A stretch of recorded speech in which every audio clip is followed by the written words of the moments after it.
And we welcome you to this edition of Night Shift Live Instant Reaction as UCF falls to Kansas 27-20 is the final.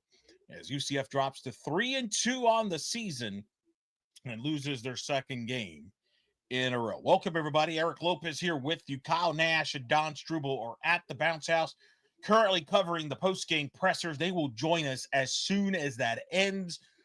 As we'll get an update, hopefully, from Scott Frost on the status of Taven Jackson, who went down with an injury. We will break the game down, and we'll answer your comments. We'll read them off. And I know there's a lot of frustration out there. Send it my way, and I'll try to help you out as best as I can. We'll discuss all of that. Reminder, go to blackandgoldbanneret.com for all the latest at UCF. Kyle will have his post-game night grades on this game, and I would expect not some good grades overall, especially when you look at the second half, as we'll get into. Of course, you can follow us on all the social media deal, and of course, right here on the YouTube channel. Make sure you follow us there. All right. It was a tale of two halves. And UCF pretty much coughed it up in the second half. Got off to a very good start. Led 14-0. Two good drives. Montgomery, the running game was clicking. I think it was very much what a UCF offense would want to look like at this point. Unfortunately, Kansas made some adjustments. And to me, the turning point was late in the half. Kansas in that second quarter got themselves back in the game. Got with themselves within 17-14. UCF kicked the field goal to make it 20-14 going to the locker room. And then Kansas kind of dominated the third quarter and really most of the fourth. And I think if Lance Leipold wasn't so conservative at the end, I think this game would not even have been as dramatic as it was. But certainly UCF had chances, but they struggled in the second half. And certainly we'll be talking a lot about the goal line stand and the goal line struggles there at the end where they couldn't punch it in. They got the ball back, couldn't punch it in. The game-winning touchdown for Kansas was set up on a turnover in what turned out to be Jackson's last play of the game on a fumble. And Kansas realized, hey, let's pressure. Let's bring extra people, be physical against this offensive line. Look, here's the bottom line, guys. If you're surprised or disappointed, I don't know what to tell you. I don't know what you were expecting. This is a 6-6 team at best. And just because they started 3-0, I don't know why anybody thought that all of a sudden this team was better than they were. This team was, 8-9 minutes away from losing to Jacksonville State opening night. Week 2, they played an FCS scrimmage against one of the worst FCS teams in North Carolina A&T. Then they played a North Carolina team, which I don't know if you saw today, but got absolutely manhandled by an average at best Clemson team. Like Bill Belichick and the North Carolina Tar Heels, you can make a case, might be one of the 10 worst teams in college football right now. And really, at this point, minute by minute, you just wonder how Bill Belichick even comes back for a year or two. How do you justify that if you're North Carolina? So when you put all that into the equation, you really shouldn't be surprised by this. Certainly Vegas ain't. Vegas had Kansas as the favorite by 4.5. And so that's not a surprise. So why is there a surprise? They got it manhandled by Kansas State. Kansas State, by the way, lost to Baylor today. Now you lose to Kansas. So I think it's pretty good, but let's be, and I said this all week. I said this on the Night Shift regular pod during the week. I said it on Around the Kingdom with my good friend Trace, who didn't want to listen, but Kansas was the better football team. And honestly, the only reason I think this game was close, Kansas played an average game at best. I wasn't impressed with Kansas at all. But their average game was good enough. They made enough plays. And then the disappointing thing, I think, from a UCF standpoint is you made a Kansas defense that's not very good look like really good and at the second half. And that's the frustrating thing. But again, we knew before the season with the 70 new faces, this was a limited roster. And I think that got exposed again. in this game. And I don't think it's a coincidence that this team kind of wore down as the game went on. And I think that's going to be an issue moving forward. I just don't think the offensive line's good enough. I don't think the quarterback play is good enough, especially if Jackson's out. Oh, boy. And I don't think the receivers are good enough. So I think defensively, I think if you want to look at positives, I think Alex Grinch is doing a good job with what he has. I would argue that Alex Grinch maybe is the best defensive coordinator UCF's had on staff since, I'll let you people figure that out. You tell me the names. I like his schemes. And I think if he gets talent here, I think the defense will be fine long term. And I think the defense, if you would have told me they held Kansas with Jalen Daniels to 27 points, I've said, okay. If you told me they would hold Kansas to a $121 on the ground, holding them under 4 yards a carry, you hold Daniels, who's a very elusive runner, to just 25 yards rushing on 10 carries. Now, I know some of that is taken away from sacks and everything, but UCF did a pretty good job against this Kansas offense, considering how good Jalen Daniels is. But this offense did not help the defense. It's certainly in the second half, it did not. And, I'm obviously very curious to see what happens with the Jackson situation. Now, Kansas made some big plays in the passing game. They averaged over 6 yards a play. UCF averaged over 4.9 yards per play, if you can watch on the screen as you're watching on the YouTube channel. But the bottom line is, they have Jalen Daniels. UCF doesn't. I think if you switch quarterbacks, UCF probably wins this game. Because I think they don't. And, Jackson was okay. Fancher, I have a lot of questions about. Montgomery is good. For all of you complaining about Montgomery, he's not the problem. Again, not the problem. The receivers, you got Thomas leading the way with 5 for 42. Fox, good to see him back out there, 4 for 35. Charles, 3 for 34. I mean, who's the receiver that excites you on this team right now? I'm not sure there's a receiver on this team right now that scares anybody, the opponents. And that's tough in the Big 12. That's tough. But again, this was a rebuilding year. So I don't know why anybody should be shell-shocked by this. I think the 3-0, again, gets people's hopes up. And again, now, depending on what happens with the Jackson injury, and that's certainly something that we'll ask and try to find out for you. Cincinnati is the team that beat this Kansas team. Cincinnati beat Iowa State today. They've scored over 30 points in back-to-back weeks. That will not be the issue. And, I think this team is going to have some problems trying to get to, I looked at it this week. There was 2 games where I thought you felt very good about winning. And that's Oklahoma State and West Virginia. I think those are the 2 worst teams in the Big 12. Oklahoma State got steamrolled again today at Arizona. West Virginia got steamrolled by BYU last night. Those are the 2 most winnable games on the schedule. UCF will be favored in that game. Beyond that, can you get another win? Maybe Houston. Houston got brought back to earth tonight. They got blown out by Texas Tech, who I think is the best team in the Big 12, which is disconcerting if you're UCF, because Texas Tech basically bought themselves into being the best team in the Big 12. And while I don't know if money necessarily guarantees you to win, if you do need resources, and the question will be, will UCF have enough resources to win down the road? And I think that's a question that time will tell. But yeah, and so this, I thought Kansas was the bet would win this game. I'm surprised it was as close as it did. UCF got off to the good start, which helped. But really, if you think about it, Kansas outscored them 27-6. 27-6.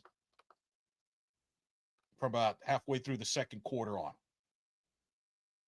And it's so, you wonder, teams make adjustments. I don't know if UCF has a plan, can do much about it. I think it's a limited offense.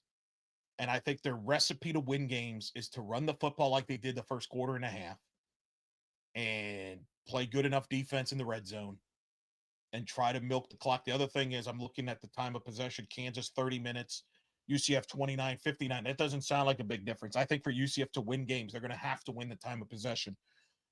I don't buy that UCF's defense was on the field a lot. UCF actually had more plays than Kansas did. But it is what it is. Cincinnati's going to be a tough game. You're going to be an underdog in that game, maybe, significantly underdog, 5-6 points, depending on the quarterback situation. West Virginia homecoming, that's a must-win. I've said that. That's a must-win. That's the game you got to win. Because if you lose that game, it could get ugly. Really ugly. Like, this is nothing compared to what it could look like. So we'll see how that goes. But it's tough. Obviously, with a 14-0 lead, things were getting good, and it's the deal. So let's see. Let me get to some comments, and got a lot of people tuning in here. That's good. Like, keep the comments coming. O-line must get better next season. Montgomery's not the problem. Why do you guys don't like Montgomery? I got news for you. You put Montgomery, a healthy Montgomery. I know you're not going to like this comment. You put Montgomery with last year's offensive line, he puts up similar numbers than RJ Harvey did. Montgomery's not the problem. We need to stop that. Stop it. I think he is not the issue. He is not, like, you guys are acting like, that he's some average guy. He's not. He's fine. He's good. Just not good enough. The team around him is not good enough. Just like the team around RJ Harvey was not good enough around him. We got Roger chiming in. Back-to-back losses in a row after going 3-0 is unacceptable. We need to get better and win. However, we got Cincinnati and West Virginia at home. Again, I don't know why you thought it was unacceptable. They were underdogs in both games. So that's not like, again, you're in the Big 12 now. This ain't the American. This is not a super team. This is a rebuilding team. I'm sorry to break it to you. If you expected more, then I don't know what to tell you, because nobody on this staff, I can't think of anybody that thought this team was going to be better than they were. And if they were lying. This is about where I thought they would be. Really, even better, because it turned out Carolina was a lot worse. Brian Peters, my good friend, 1 yard. We needed 1 yard, and the O-line crumbled. Yeah, that's fair. I think that's fair. And I got to be careful with that, because they've been through a lot. But yeah, they're not good enough talent-wise. And look, that was the question. Remember, you could argue you lost 3 guys in the portal from the offensive line that would be starting right here. And I said this before the season. The guys that were coming in, were they good enough to be quality starters and just didn't get a fair shake at the place they were at before? Or were they just not good, or they're not good enough to be starters, but they found a spot that needed a body? That was my question. And that's where we're at right now. Defense did their job. Again, offense is non-existent after the half, is evident by K-State and Kansas game. Yeah. I think that's going to continue. I think teams will figure out things that are working against them and adjust it. And I don't think UCF has the personnel that there's not a lot they can do. Not a lot they can do, in my opinion. It just isn't. Like, it's interesting now. We've watched this team for 5 games. I would argue, in some ways, the 2016 team probably had a little more depth, more talent anyway. Not depth, but talent than this team does. There's no Shaquem Griffin on this team. There's no Traquan Smith on this team. JRP could have gotten that yard. Maybe. Maybe he would have. Jeff Wiseman coming in. My hope for this season was 6 wins, but I'm not sure there are 3 more wins on the schedule. I think it depends on what we find out about Jackson. I still think if they have Jackson healthy, they can get to 6 wins. And I think the way to get to 6 wins is you win the West Virginia. I think that's non-negotiable. You have to win the West Virginia game. You have to win the Oklahoma State game. And then you got to steal a game either next week at Cincinnati, which is not looking good right now, at Baylor, who, by the way, just beat Kansas State. That ain't looking great. Certainly not going to happen against Texas Tech or BYU on the road, or that Houston game at home. That might be your best shot. Your best shot might be to win Houston, the West Virginia and Oklahoma State games at home. And that gets you to 6. That's the recipe. Maybe you steal a road game against Cincinnati or Baylor. So I think 6, but again, I agree with you on this. If we find out Jackson's out for a lengthy period of time or whatever, with Cam Fancher at quarterback, not sure you got 3 wins in you. Not sure. And then obviously Ja'Carri Brown's out. I know people don't throw, but at least he can do something with his legs. So I don't know. It's not good. It's not good. Let's see. Special teams A-, offense C-, the A- is a little strong for the defense. I would say B+. B+.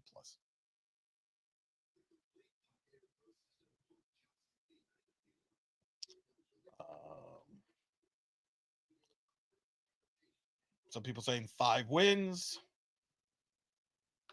We'll see. I'm not going to speculate on the Jackson injury until we talk to Kyle and Don and see what they say. But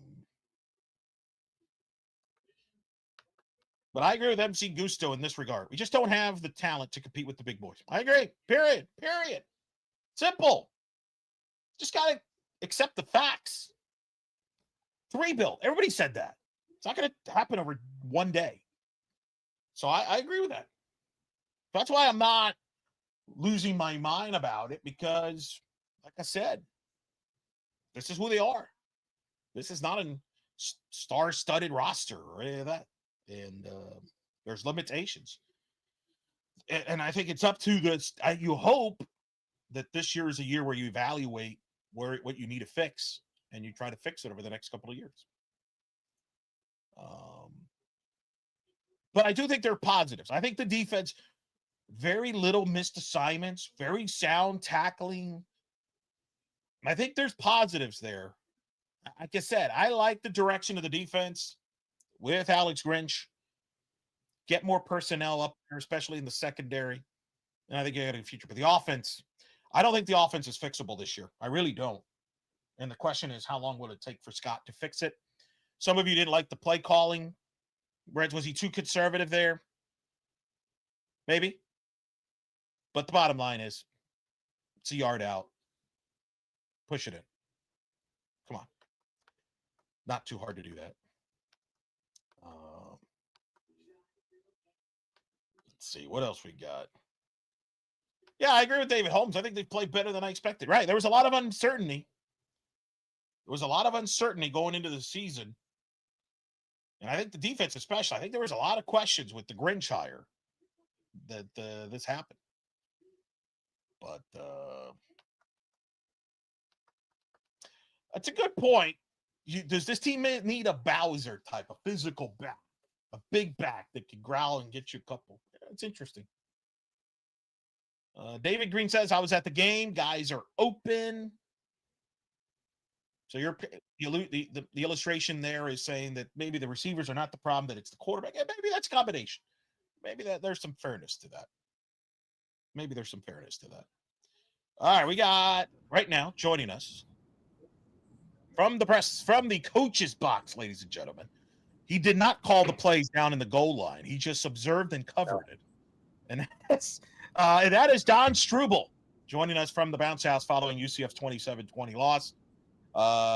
Tough one there, Don. You're opening your thoughts here now that you've had some time to digest. I know you just came back from the presser and we got some questions about that, but kind of your initial thoughts. Yeah, obviously a ton of momentum in the first half. They looked like a team poised to play in this moment, in this game, in their Big 12 home opener. Obviously go up 14-0 early. You win on the special teams margins, get a few field goals to maintain that lead. But I feel like Lance Leipold and this Kansas defense made the perfect adjustments that were needed. to slow down specifically the run game. I mean, Miles Montgomery nearly had 100 yards just in the first quarter. And while Scott Frost and Coach Cooper utilized Jaden Nixon more, I mean, Miles was held to, I believe, maybe like 3 yards in the second quarter going into halftime. And so when you have your spark plug that, get you in the end zone a couple times and it just completely falters, you end up in a situation where it's like, okay, maybe now we need to go through the air.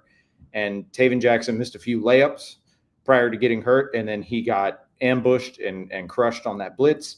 Cam Fancher comes in after not playing in over a month, and this is the result that you get against a solid Big 12 team, but really just not being able to get it in on the goal line, just multiple chances, multiple squandered opportunities. Just not good enough in the offensive line. You're not good up front. Kansas wants the battle there. We're down. The offensive line won the goal line battle. I mean, people can talk about conservative play calling and this or that. And I certainly think there was some of that. But again, I don't know that with the quarterbacks that you have, you're kind of limited to some extent what you can do, especially when Cam Fancher had to do the game. But the bottom line is this offensive line is just not good enough when it mattered. You got to punch it in there, Don. If you're a good offensive line, you punch that in. And people are trying to say Montgomery's not the end. Like, Montgomery's fine. And I said this earlier. You put Montgomery with last year's O-line, he puts up similar numbers than RJ. This is not a running back issue. I like the two backs. I like Montgomery. I like Nixon more. I do agree Nixon more firepower. This is not an issue of the running backs. I'm stop talking. This is not – it's ridiculous. Nobody was complaining about Montgomery in the first quarter and a half when he was running through everything. This is an offensive line that we said before the year, Don, lost 3 guys to the portal that probably could have started here if they stayed. Brought in a bunch of guys that we didn't know if they were good enough, if they're only going to start here because they couldn't start elsewhere, or were they good enough? And they're just not good enough, at least at this level, against the quality middle of the pack to the top teams of the Big 12, in my opinion. Yeah, I agree. And, this team's obviously been through a lot. You lose Coach Sean Clark. I mean, I'm sure there's still a grieving process. Absolutely.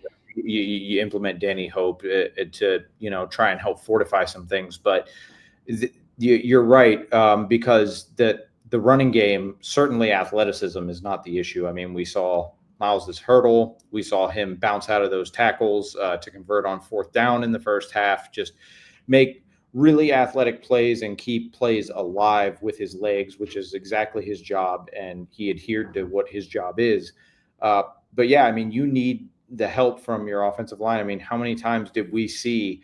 I mean, I didn't know if I was watching the Kansas Jayhawks or the Philadelphia Eagles. I mean, they were going with the brotherly shove. They were going with QB draws and short yardage, and it was working. I mean, they were a cohesive unit up front, and they were ready to push the envelope and make the plays that needed to be made in short yardage situations.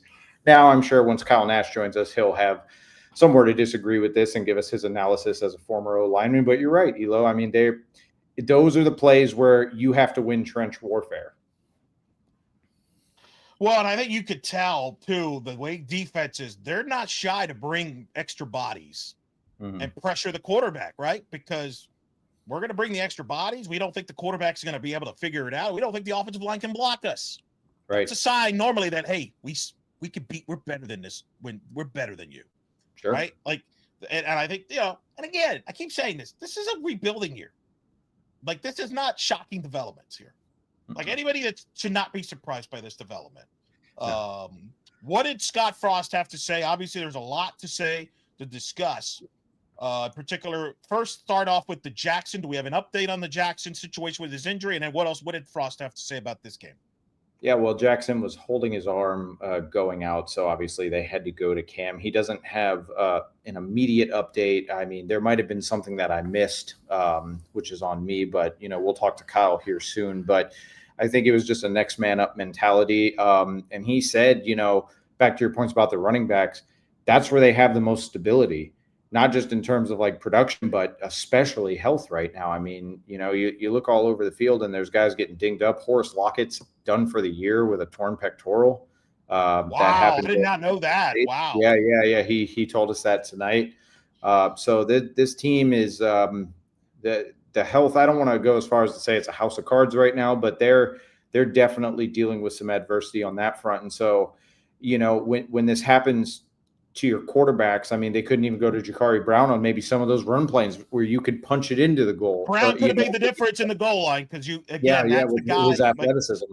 Yeah, I agree. And so an interesting thing that Coach Frost said was this reminds him a lot of 2016. I believe he referenced a loss to Maryland. He said that the team is good enough to be in position to win these games, and we saw it tonight. I mean, it truly came down to the last possession, and UCF was leading by 2 touchdowns and was able to maintain a lead by, again, winning on the special teams margins. But when it came down to it, he understands that there is a lot of work that they need to do, but there was a lot of stuff where he simply said, I have to go back and watch the tape.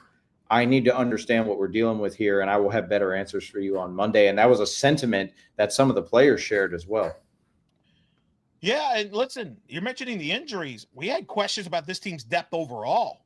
Mm-hmm. And if you don't have the depth, you're going to get worn down as games go on moving forward on that. Let's bring on a man who's been one of Lockett's biggest fans, who's probably just as devastated to hear that news.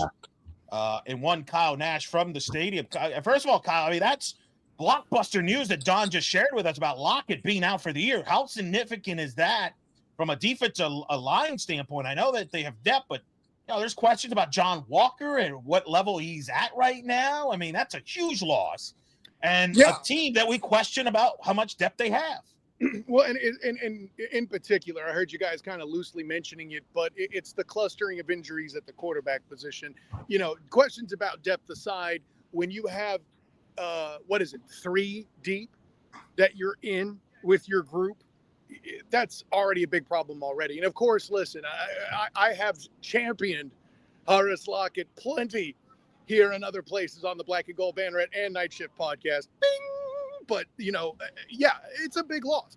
In this particular game, though, Eric, I think that the defensive tackles did pretty well adjusting to that. They were a force. They were a factor. And I know, but Kyle, they had some of those big runs up the middle. The linebackers were missing the run fits at times, too. I think some of the bigger runs that Kansas executed, the linebackers were not there to fill the gaps where they had no blockers there, and they just flow to the wrong hole. They had a lot of trouble reading Henderson in the backfield on some things. And, of course, as always, Eric, when they got to the outside, they made the bigger plays. Though I will give some credit to Malachi Lawrence. I know that Jalen Daniels is going to get his, but there were just a few times where either he was asked to cover a tight end on a 4th down or asked to contain Jalen Daniels on the outside, and it made a difference on some of the plays where UCF did successfully stop him, right? I know UCF finished terrible on 3rd down conversions. I think it's 4 for 16, 4 for 15, something like that. But it's not like the Jayhawks were great on 3rd down either. You got to give a little bit of credit to this defense despite all of the above. I think depth, yes, we've had those questions. Yes, we've had those conversations. I don't think depth or lack thereof was necessarily what lost the football game tonight, except at the quarterback position. Well, and it could present more losses coming. That's the point, is the wear down of games where you don't play as well in the second half versus the first half. To answer your question, to your point, by the way, Kansas 3 of 11 on 3rd downs. UCF 4 of 15 on 3rd down. So both defenses.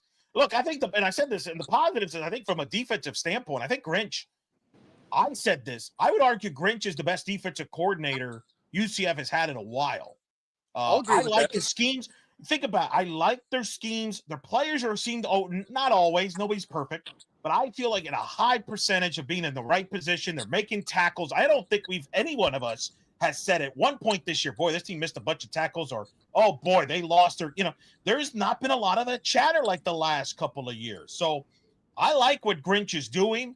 I can only imagine you get more personnel and recruiting and in the coming years. I think that is an encouragement. I think, look, this Kansas offense is as good as it gets. I mean, they're good for 30 plus almost every game. So to me, if you would have told me you hold them to 27 because you played some good red zone defense, we said this on the Kyle. I know you weren't with us. That's why Don was. We talked about, can they contain Jalen Daniels? I thought they did. They contained his legs pretty well. So I'm not saying nobody's complaining about the defense. Trust me, all the criticism is on the offense. Don't worry. We'll get to that. But yeah, to further add, man, Donnie Dox and I were in the box talking about this guy is making NFL caliber timing throws. Not he's going to be on an NFL roster. Daniels is going to be on an NFL roster, don't you think? I don't know about starting or any of that stuff. I mean, heck, he'll make it to a camp. I think that's Dylan Gabriel is starting for crying out. If he can start, this guy can start. I promise you. All right, like let's not act like the NFL is the holy grail here. Kyle, your thoughts on what went wrong offensively in the second half, and your reaction to what Scott Frost had to say, and of course the Jackson injury. I've not heard your reaction to the Jackson injury. You know, I will give the offense this much credit is they didn't completely roll over and die when Jackson got hurt. I mean, the air out of the stadium was completely vacuumed out in that moment. And listen, I asked Miles Montgomery after the game about it, just got out of the press room talking to him about it. And what he said was, listen, we all knew we just had to be on the same page and got to get out there and go. And they were but inches. I mean, depending on who you ask, some people think that the guy got in, but they were mere inches away from getting that score that would take everybody into overtime. And there was complimentary football in a lot of ways. I know you were asking about the offense, but I'm going to throw some love to the special teams, right? 2 38-yard field goals drilled in, and one of them in the rain to conclude the second half. That's a big deal. You had a punt inside the one, Eric Lopez.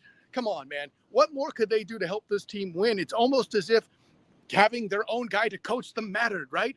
But when it comes to the offense, I know everybody's going to throw the shade at the offensive line, but I can't blame the O-line here. First of all, the amount of time that Cam Fancher had upwards of 4 or 5 seconds to throw the ball and simply didn't is not on the offensive line. Once again, Frost is in a position where they send more guys than the O-line has. When Jackson got hurt, the block was made by Miles Montgomery. The right tackle had his guy contained. They send more dudes than they had, and the quarterbacks either froze up or don't know what to do in those scenarios. Folks, that is not the O-line's fault. Okay, that's fair. That's fair, but the goal line's on the offensive line. I don't. You got to punch it in. You're calling predictable plays. They're stacking the box. What more do you expect these guys to do, especially when your quarterback is hesitating during the play to find the right place to go? I don't think this offense to attack. I don't think this offensive line's physical enough. You can think it all you want. There's plenty of film and evidence to the contrary. Do they win every single play? I just saw an offensive line that got whooped in the fourth quarter by the Kansas defensive line. Well, then I don't know what you're watching, Eric. I watched the goal line, Stan. I watched the goal line to get them down to the goal line in the first place. Fancher was hesitating and should have been destroyed. Well, that's a different. Yeah, I'm not saying it's exclusive here. I do agree with you, especially if you want more on the goal line. Of course, even coach will tell you, we got to get that half-yard line. But he also said we need to be less predictable. Well, but part of that is to what do you trust the guy that's pulling the trigger at the quarterback position? In those short, we've had that conversation for weeks, brother. Don, where do you side on this debate? So Kyle makes great points because again, we saw some. I'm just saying. We saw some deer in the headlights elements, especially on Taven Jackson's sack. That was worse than when Cam got hit in week 1 because Taven had more time to react, and that was a deer in the headlights moment for him, from my perspective. And again, like Cam running, especially like Kyle and I were down on the field. This is like one of your final possessions, like last chance to do anything, and he's running backwards to scramble. Like, those are just not high IQ plays that you need from your signal caller, especially in those crunch time moments. And that is not on the offensive line. They bought time, but I saw more in short yardage situations from Kansas's O-line that I wish I would have seen from UCF's O-line, especially when it mattered most. But is that because of O-line play, or is that because they're afraid of Jalen Daniels? I don't think it – well, I mean, but Kyle, it felt like they were winning every short yardage, like brotherly shove. It's like I told Eric, sometimes I felt like I was watching the Eagles down there. You get in these 4th and 1s, they're QB drawn right up the middle, and it's like they're not – why – I mean, UCF was surely stacking the box. I mean, surely they were trying to send more than what Kansas O-line had. So when we look at the various perspectives – I think that in those instances, in short yardage and the goal line instances, offensive line could have been a little bit better. Sure. But this is, like I told Elo, this is a team that is still adjusting to a massive loss and is playing with a lot of weight in their head. For sure. And by the way, for the record, I don't think it's exclusive. I'm not saying it's one side exclusive or the other. I think there's a piece. Yeah. Because I would argue if Jakari Brown's healthy, we're probably not talking about the goal line because he probably would have scored. You probably have more confidence if you're the coaching staff in Jakari Brown at the goal line, at the 1 yard line, to either run it in or whatever call you want to do versus somebody like a Fancher who may not, to your point, be as locked in on some things, right? Whether it's predictable or not, that's a great point, Eric. Jakari's going to be more confident about attacking the goal line. I like where you're going with that. At first, I was not sure where you were going, but when you put it that way, I can see it. Yeah, that makes sense. That moment of hesitation I mentioned earlier from Fancher would not have been there with Jakari. I think that's a fair assessment. Yeah. Yeah, because Brown's a natural runner. Like I would have that. I mean, to me, if hopefully, I mean, well, we don't know what the quarterback status is going to be moving forward, but let's just say it's Fancher or whoever. If you get Brown back and you're in that situation inside the 5, to me, guys, I'm bringing in Brown to be the quarterback there, in my opinion. I just don't think this offense, it's limited. It's limited in what it can do. Whether you agree, whether you want to nitpick the offensive line, whether it's the quarterback, whether it's the receiver, this ain't a loaded roster. It's a rebuild. And so you got to work with what you have and try to make the best of it. And listen, I'm in the unique position of having seen this sort of thing before, Eric. It was last year, the Jacksonville Jaguars that were a 4-win team. Everybody blamed the offensive line, but Mac Jones is your quarterback. And I get it. He's doing well in San Francisco. That's a separate conversation. But he doesn't have the kind of weapons around him that he needs to bail him out. The team's predictable. They know that they can line up a certain way and stop you up front because they know where you're limited. Listen, the Cincinnati game next week may be a lot more of an outing than we thought. I mean, listen, let's give some credit to the offense. This was a game I had chalked up. Docs will tell you as I'm walking in, I had this chalked up as a dominant Kansas win. This was not that. But now the question is, what does it look? We don't know the Jackson injury. We don't. As of this moment at this recording. It does look like he was favoring his throwing shoulder this time, and that's concerning. So if he's out for a period of time, guys, how confident are you that you can win with a Cam Fancher against Cincinnati, who just beat this Kansas team, just beat Iowa State, and has shown they could score over 30 points? You've got to play at Baylor. They just beat Kansas State. You get my drift? Like, where are the wins, guys? Yeah, and this is a much different conversation than we were having on Night Shift on Monday, isn't it, Elo? Because we thought that we could pick out a few wins in there. And it's not to say that those don't exist anymore, but the equation just changed dramatically given what happened in the last 3 hours. And so they're in a predicament right now, to say the least, and a lot of it's falling on their health. I mean, poor CDB, he's over here calling for an 8-win season 2 weeks ago. Uh-oh. Who was that? He's probably fixed Stephen Brown, our own Stephen Brown, see how he's doing. Steven, you're better than No, Kyle, because we broke down the schedule. Kyle, so you chime in if you disagree with this. Mm-hmm. We felt there was 2 games on the schedule that was very winnable, where you would say UCF was going to be a pretty significant favorite, let's just say. Confident that they can win. And that is the West Virginia homecoming game. Right. And then Oklahoma State with the year from hell they're having. Yes. Right? Would you agree? So would you agree that's 2 games that's very favorable to get 2 wins there if you're UCF, being at home especially? There's 2 games where you're like, you're going to be an underdog. You're probably going to be a significant underdog on the road at Texas Tech, who just took Houston to the woodshed and might be not only the best team in the Big 12. I think they could be legitimately a top 10 team with that defense. They got what they paid for, Eric. With the bing sound. That's when you need the bing. That's when you need the bing sound. That's absolutely correct. But UCF's got to go to Texas Tech, and they got to go to BYU, who might be the second best team in the Big 12. Not easy. So they're going to be heavy underdogs there. Would you agree with that in both of those games? Not saying it's impossible. I'm just saying significant underdogs. And I'll even beat you to the finish on this part. You're right with those 2 underdogs, but that space game, right? I think it's Houston this year, ironically. Could be the one that decides and turns the table as to whether this is still a bowl eligible team. And it's funny. That was our toss-up game. Yeah, exactly. Hey, and I'm not even there. Great minds, gentlemen. I think it's funny, and you guys alluded to it earlier, how Coach Frost said this felt like 2016. First of all, I said as much myself in my wide receiver preview on the Black and Gold Banneret.com, bing, as well as in just looking at the specimen of things and calling this. Eric and I both have called this a 6-6 team. That's 2016 is all get out. Am I right? So I think there's a lot of there in that statement. I appreciate that Coach Frost says that this team's good enough to win now, and maybe at full strength, that's true. He's saying the right things for his guys out there in the media, but at day's end, yeah, man, it's going to be some tough sledding for now. I'll put it this way. I'd rather, there's an argument to be made so long as they could stay baseline healthy, that playing these heavy favorite games, as we're calling them, while they're in this state and getting healthier, it gives them a chance to get better against good talent. And then when they're healthy against weaker teams, they can come out and do the job they need to do. Well, and my concern is, I said all this with a healthy Jackson, assuming a healthy Jackson moving forward. Right. Now you got to go to Cincinnati, who might be better, more improved over there. They just beat Kansas. They beat Iowa State. You got to go there. Then you've got to go to Baylor, who beat Kansas State, scored 35 points, has the Robertson kid, who's Sawyer Robertson, who's playing good quarterback play. So my question to both of you is, how does this team move the football offensively if Cam Fancher is the starter here for the foreseeable future, depending on, obviously, Jackson maybe being out?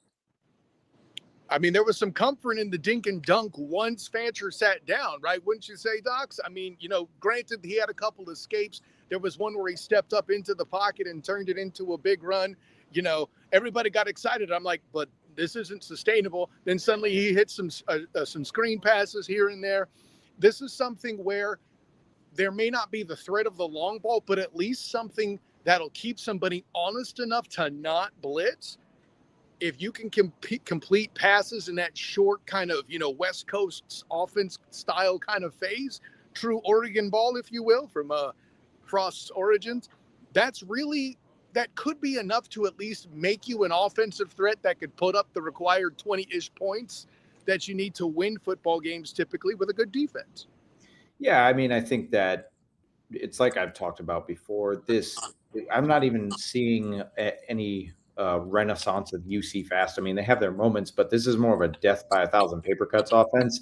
They if you can maximize time of possession and really just drain a defense by just incrementally moving it down the field, but there's a level of, again, there's so many things that have to go right even in that space. And I fear that given the limitations of this team, they're going to end up so two-dimensional. It's just going to continue to make them easier and easier to scheme for moving forward.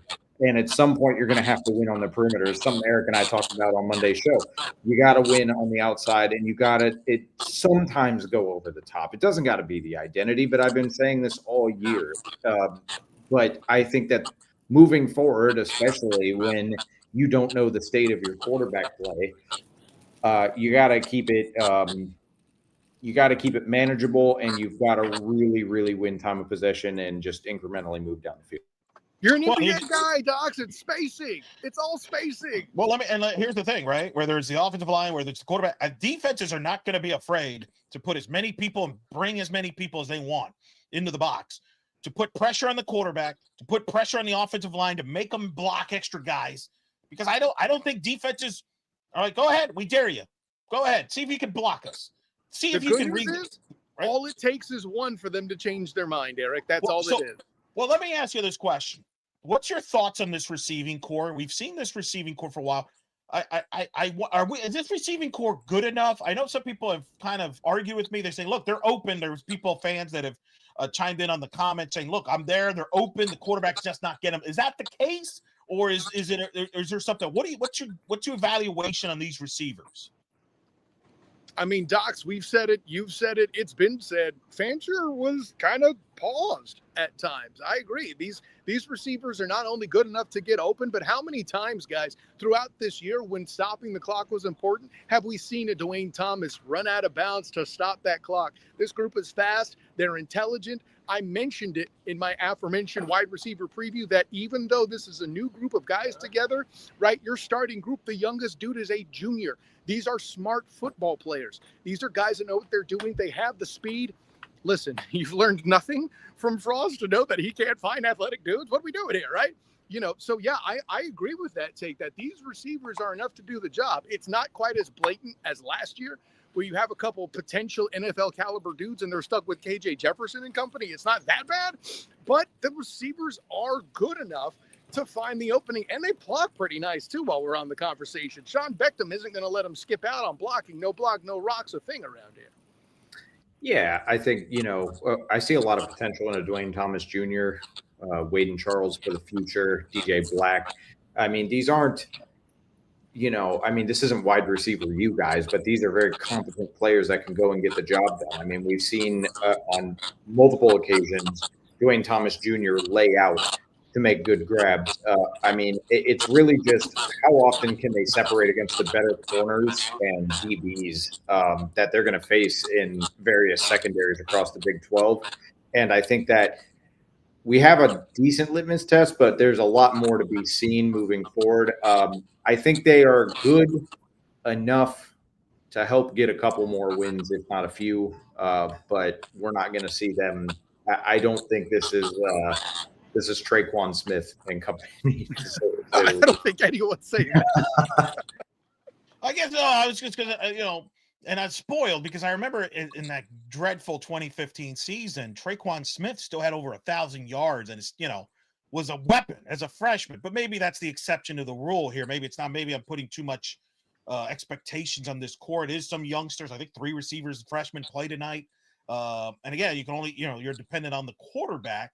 And certainly with Fancher, that is a concern. I do have concerns if Fancher is the guy, how much of a factor the receiver is going to be versus Jackson, who at least has the ability to throw the ball vertically. And that's why this Jackson news, and it's going to be interesting, guys. I mean, the good news is now we have this injury report. So we'll know at some point next week, right? Like we'll know whether probably won't be Monday, but maybe it will be. But if not Monday, definitely by later in the week when we have the injury report on what Jackson's status, because I do think that's a factor. I just don't know if they can beat Cincinnati, Baylor, and all these teams without him.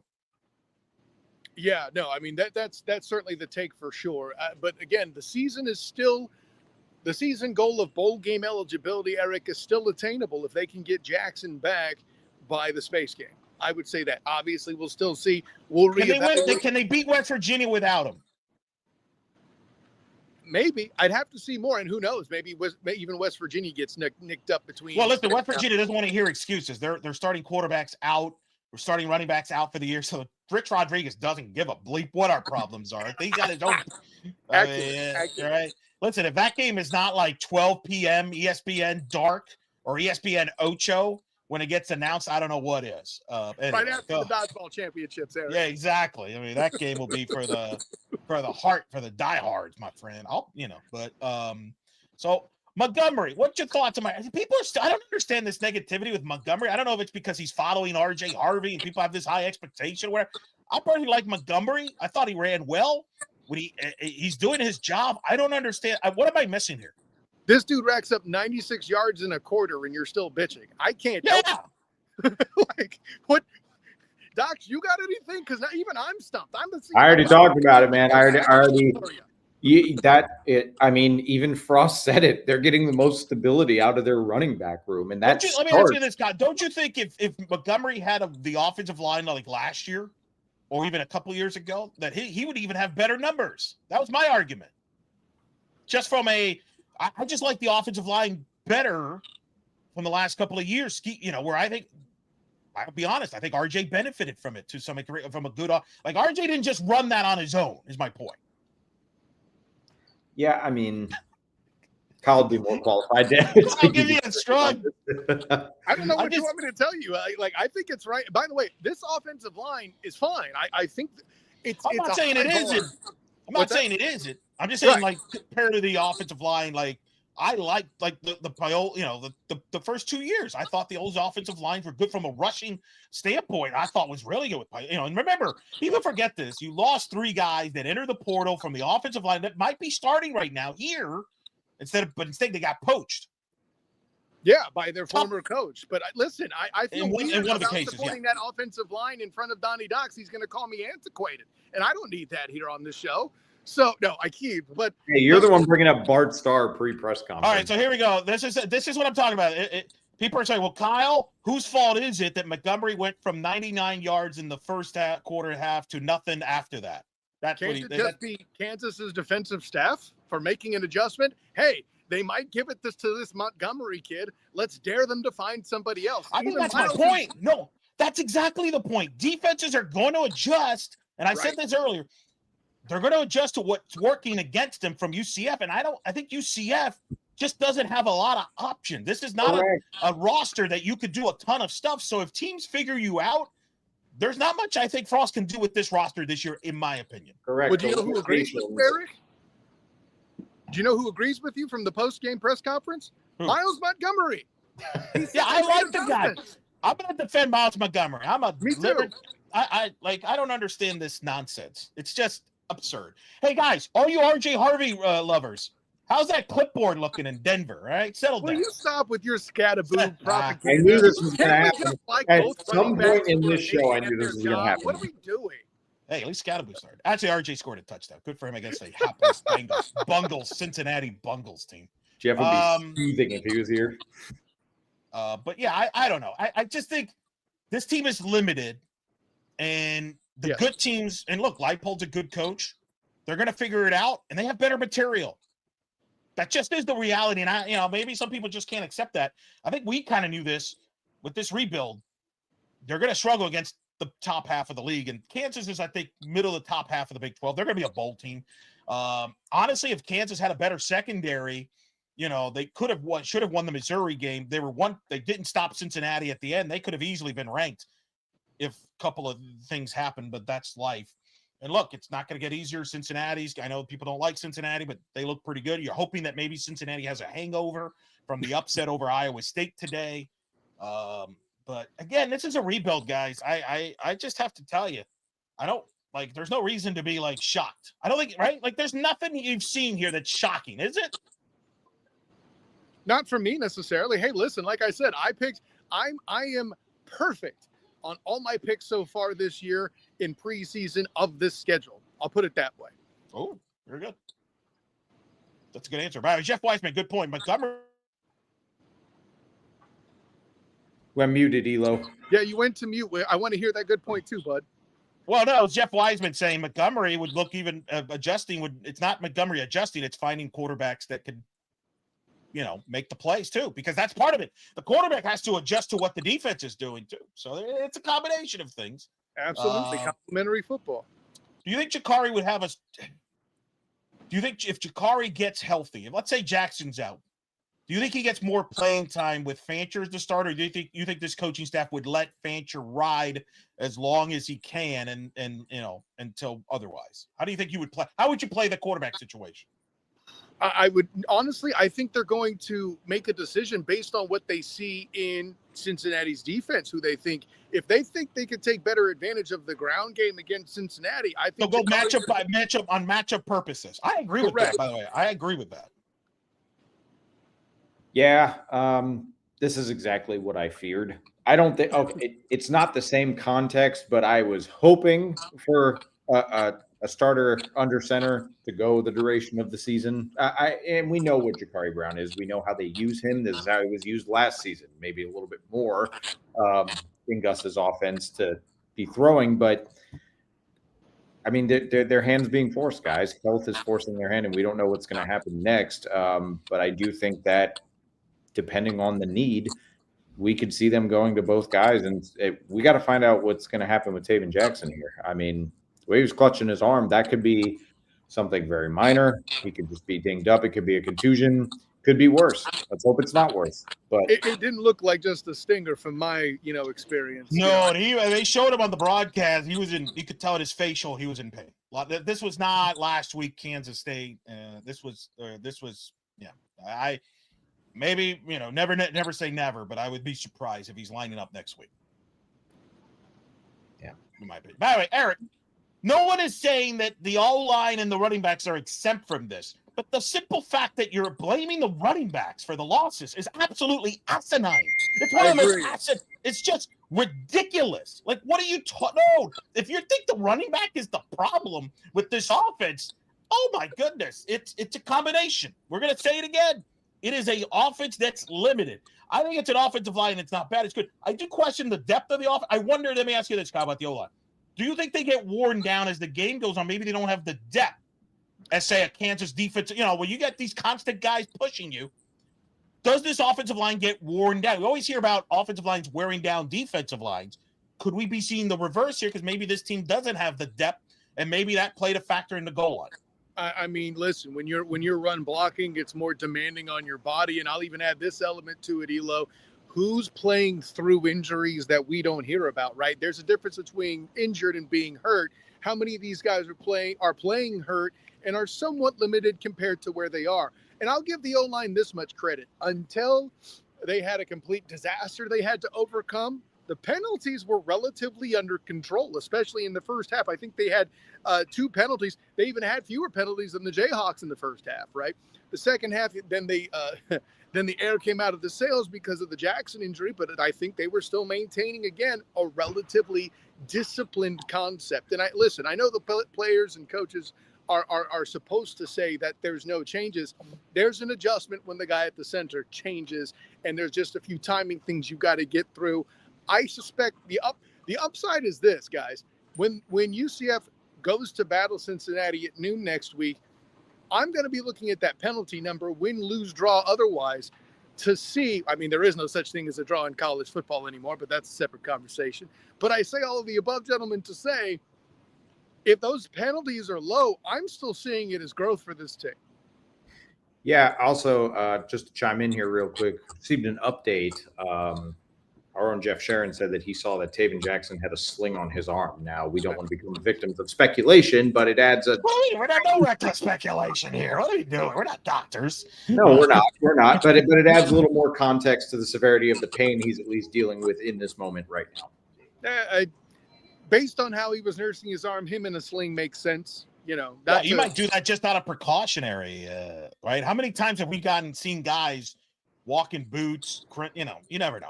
Let's just let UCF tell us when they feel like telling us. And the beauty of the injury report is we're not going to have to wait. Like, if we don't get it Monday, because coaches are shot. And by the way, I think Frost has actually been pretty honest.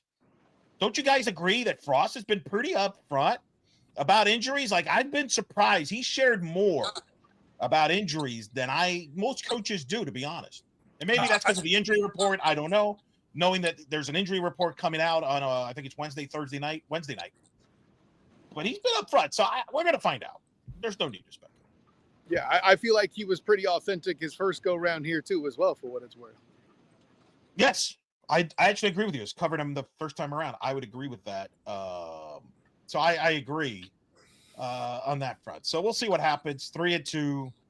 We'll see. They go at Cincinnati at noon. Are you both going to be available for the post-game live there next week? Or what? Absolutely. I will be ready for Night Shift Live. I know you are, Kyle. I didn't have to question you. Don, are you okay there? I mean, the stickball, the Rays are done for a while here. You don't need to worry about that. Hey, we still got off-season stuff. But the Magic are in preseason mode. We don't have to worry about the Magic choking yet until for another few months. Wow.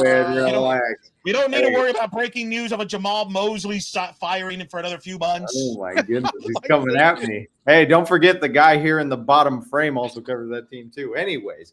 That guy's Mr. NF. It'll be fun again when Desmond Bain starts hitting it from distance, and they'll have to start respecting him. But I digress. Hey, all right. And listen, I apologize to the audience. The consecutive weeks of me being out of the fold are an anomaly. I plan on being available the rest of the season to the best of my abilities, and that includes next Saturday against Cincinnati. So I'm looking forward to being back on the air with you guys, win, lose, or draw. Falk 23 chiming in. Did you guys cover the Lockett news? Yeah, for those that are just joining us, Lockett, Kyle, you're a player that was an impactful player, not only out for this game, but it's been announced afterwards, out for the season. Who has to step up in his spot? I mean, you're looking at Rodney Lara in that case. And I think, listen, this is a dude that's made some plays already anyway. I feel like this isn't exactly Ricky Barber and Lee Hunter stepping up just a little bit bigger when John Walker was hurt, but it's of that ilk, right? Now, the difference is these guys, I don't know that they have another 350-pounder there on the roster, but these guys are still quite big. I think they're pretty good up front. I feel like they had a relatively good performance tonight, at least. We'll see, to your point, Eric, if the season continues to wear down. To the offense's credit, in the first half, they were able to keep them off the field a good amount of time, right?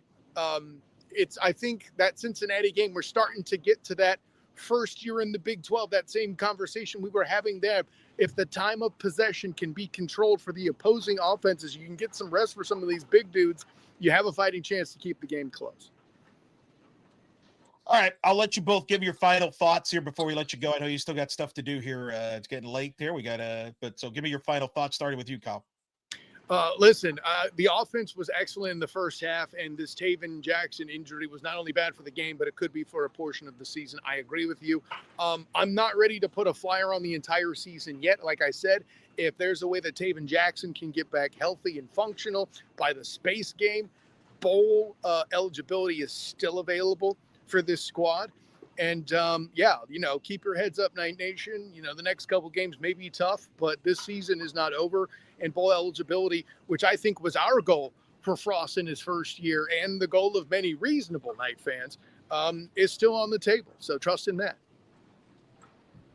Yeah, I think we've seen obviously a different regime, different kind of roster, but we saw the Knights go 3-0 last year before things started to get a little bit murky. Now, the good news with this team is that it's not a completely anemic offense, and there are some positives here, despite the injuries and everything else that goes along with that.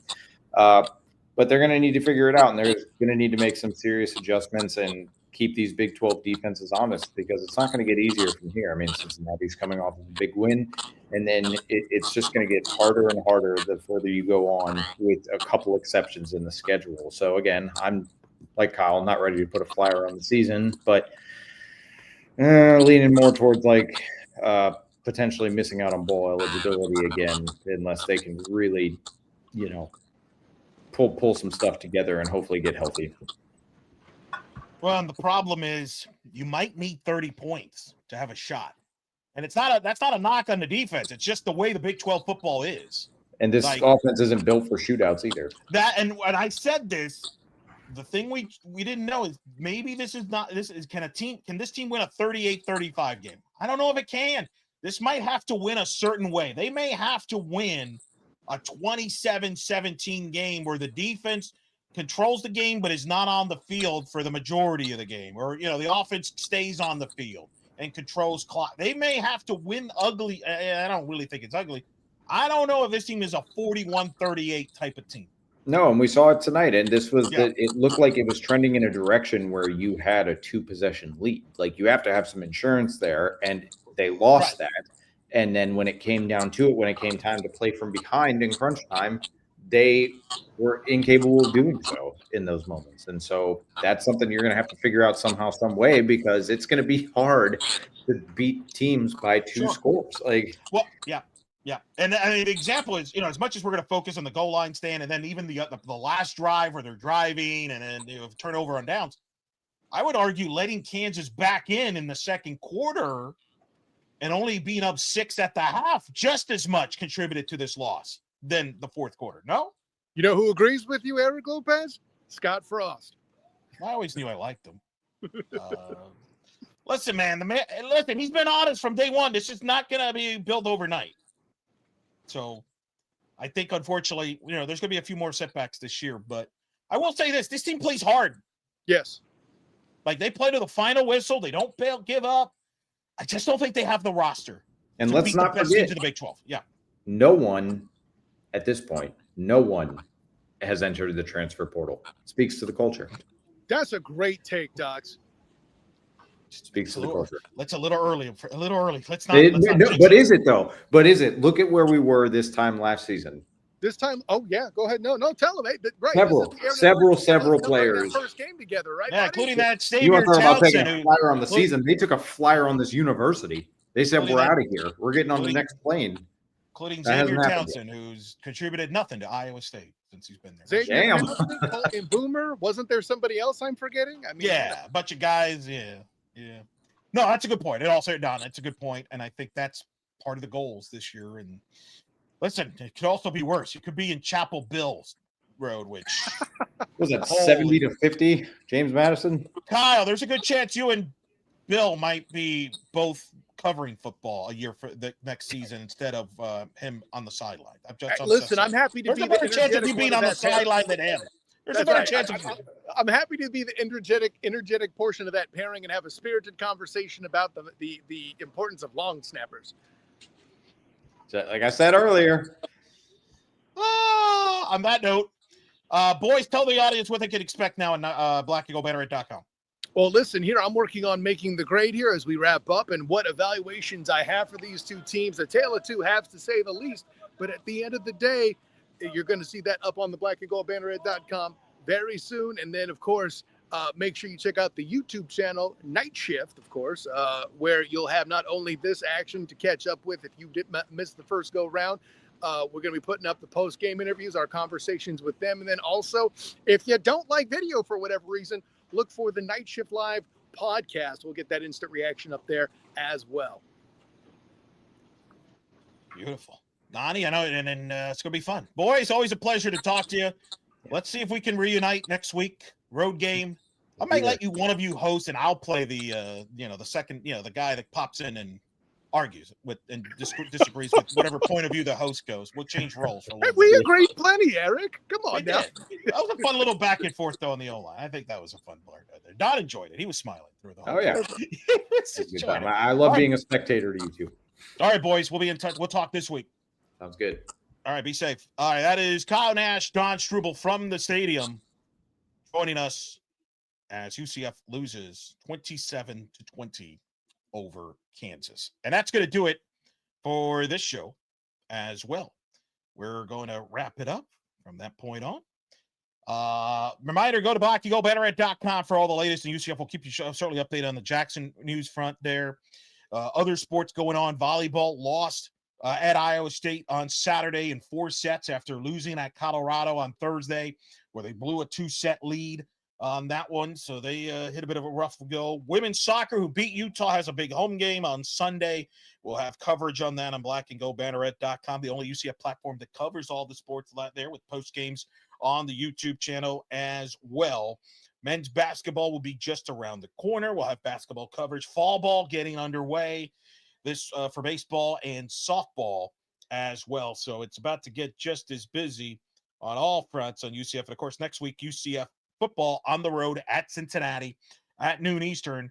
We'll have coverage, post-game Night Shift Live, the show that has been doing this since 2020, longest activity show there as well. We'll have a regular podcast during the week on the favorite podcast feeds and everything there. Also, men's soccer, on a good note, did beat South Carolina 2-0 in Columbia, South Carolina. They got a top 10 Georgia Southern team coming to town this upcoming week. Thanks to Kyle. Thanks to Don. Thanks to all of you for chiming in with your comments and questions. It's always a pleasure to banter and argue and vent frustrations and talk UCF football. We hope you've enjoyed it. Until next time, Eric Lopez saying so long with, once again, the final score, Kansas 27, UCF 20. UCF back at it next Saturday. They'll be in Cincinnati to take on the Bearcats. Kickoff at noon, game on FS1. And we'll be on right here, right after the game for the Night Shift Live.